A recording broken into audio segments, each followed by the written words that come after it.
We, the jury, in the above entitled matter as to count 1, unintentional second-degree murder while committing a felony, find the defendant guilty. Guilty, guilty, and guilty. Jurors have unanimously found former Minneapolis police officer Derek Chauvin guilty on all 3 counts in the murder of George Floyd. We, the jury, in the above entitled matter as to count 2, third-degree murder, perpetrating an eminently dangerous act, find the defendant guilty. Tonight we hear from local leaders about the verdict and the implications on social justice and police reform. We have one less officer that will tarnish the badge. I hope to see more outcomes like this, where justice is served. And after rallies and calls for reform here in Spokane, community members explain the impact of the verdict. Hopefully it will send a message that if you do something like that, you will be held accountable. You were told that Mr. Floyd died because his heart was too big. The reason George Floyd is dead is because Mr. Chauvin's heart was too small. It was an historic day across the nation as a jury found former Minneapolis police officer Derek Chauvin guilty on all 3 counts for killing George Floyd. Good evening and thank you for joining us. I'm Mark Hanrahan. It is the murder trial that gripped the world and sparked protests all across the nation and beyond. And in less than 12 hours, the jury came out with a decision. Guilty on all 3 counts. Former Minneapolis police officer Chauvin, he was found guilty of second-degree unintentional murder, a charge that carries a maximum sentence of 40 years in prison. Chauvin also found guilty of third-degree murder, a charge that carries a sentence of up to 25 years in prison. Finally, he was also found guilty of second-degree manslaughter, which carries a maximum sentence of 10 years in prison. So in total, Chauvin could face up to 75 years behind bars. Those sentences would likely be served concurrently since they are all for the same crime. For weeks now, Minneapolis has been planning for possibility of violence, but instead tonight there is relief. Many say the wounds that Minneapolis and that community suffered after George Floyd's death 11 months ago began to heal tonight. CBS's Michael George has the latest from Minneapolis. A felony, find the defendant guilty. Derek Chauvin appeared to remain motionless as the judge in his murder trial read one guilty verdict after another. Find the defendant guilty. The jury convicted the fired Minneapolis police officer on all 3 charges, second and third degree murder and second degree manslaughter. Jurors deliberated about 10 hours over 2 days after 3 weeks of testimony from 45 witnesses. Crowds erupted in cheers outside the courthouse. Thank God for Minnesota for the truth. And at the spot where Floyd died last Memorial Day, when his neck was pinned under Chauvin's knee for more than 9 minutes. This has been a very hard ride for every person of color. The disturbing images sparked nationwide outrage, sometimes violent protests, and a national reckoning on racial justice. I would not call today's verdict justice, however, but it is accountability. During closing arguments, prosecutors asked jurors to believe their eyes after seeing the video played again and again in court. The defense argued other factors, such as drugs and health issues, contributed to the 46-year-old's death. More than 3,000 National Guard members stood watch here in Minneapolis as the nation anxiously awaited the verdict. President Biden calls the verdict a step forward. No one should be above the law, and today's verdict sends that message. But it's not enough. We can't stop here. Floyd's brother expressed relief, but said the search for justice isn't over. We have to protest because it seems like this is a never-ending cycle. Chauvin's bail was revoked, and he was taken out of the courtroom in handcuffs. The judge is expected to sentence Chauvin in about 8 weeks. In Minneapolis, Michael George, back to you. This verdict doesn't take the pain of the loss of George Floyd from his family or the communities here and across the country. But what I think it does is if we can take that pain and the anger and frustration that we've been listening to, those voices for many, many months now, and create opportunities for change. The killing of George Floyd sparked protests all across the nation, including right here in Spokane. Tonight, our Morgan Trout takes a look back at the impact the case has had in Spokane and what our local leaders are saying about the verdict tonight. We, the jury, in the above entitled matter as to count 1, unintentional second-degree murder while committing a felony, find the defendant guilty. This verdict is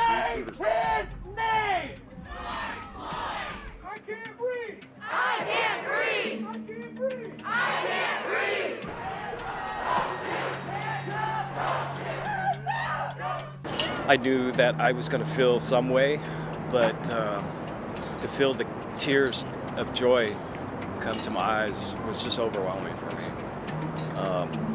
It's something that over the past year we've all been dealing with, both the George Floyd uprising and this pandemic.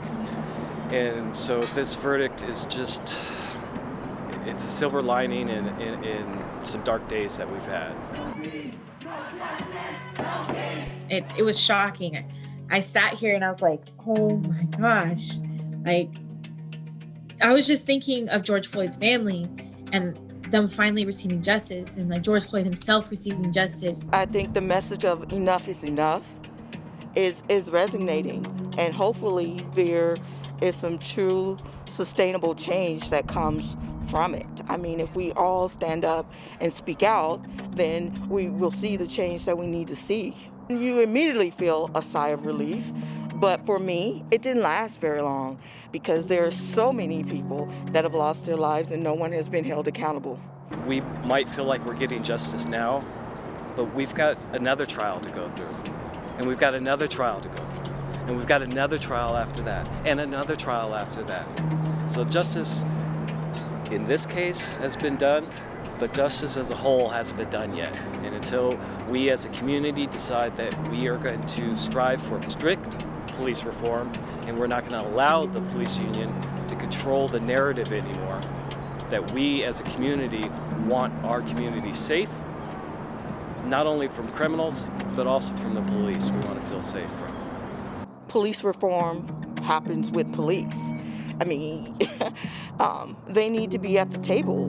They need to be held accountable.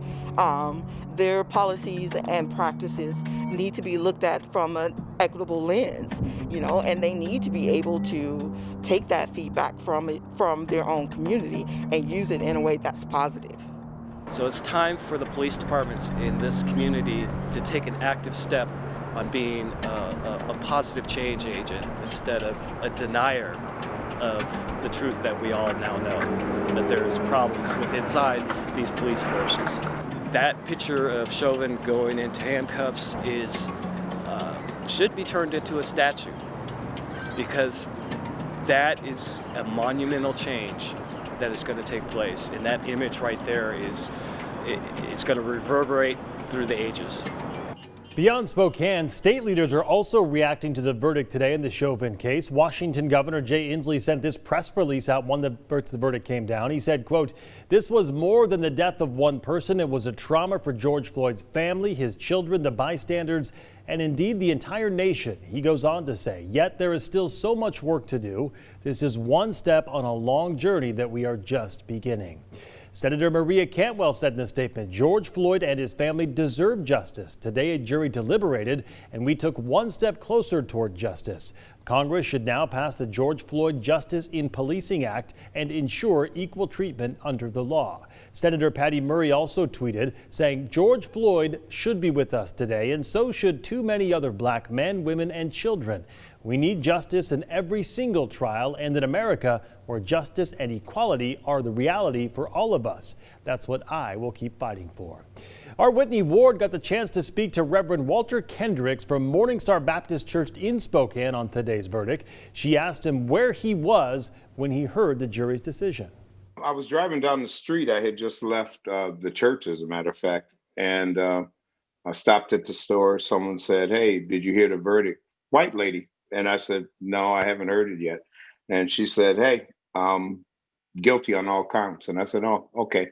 She was very happy. And so to answer your question, I was walking in the store, just had finished driving. So you didn't make a point to watch it or to be anywhere in particular when that moment came? No, because I was reluctant. Really? Why? Yeah. Things happen, So you weren't confident that it was going to come down this way? No, I wasn't. To be honest with you, no, I wasn't. I as I watched the trial, and the commentators would say, all they need to do is convince one person, just one. What are your hopes here in our community in Spokane, Washington, to take away from today's verdict? I'm not an adversary of the police. My hope is that somehow we the people who empower the police to watch over us and to serve and to protect will tell them and to make it plain that things like this will never be allowed to happen, or we will not put up with those type, activities here in this city and go forward. Still ahead tonight, a local police chief says today's verdict in the Chauvin trial is the right one for everyone, including police. That story is coming up after the break. Plus, if you're looking for a vaccine appointment, well, this week may be your time to get one. We'll tell you about a new vaccine pop-up clinic opening right here in Spokane. Stay with us. We're back after a quick break.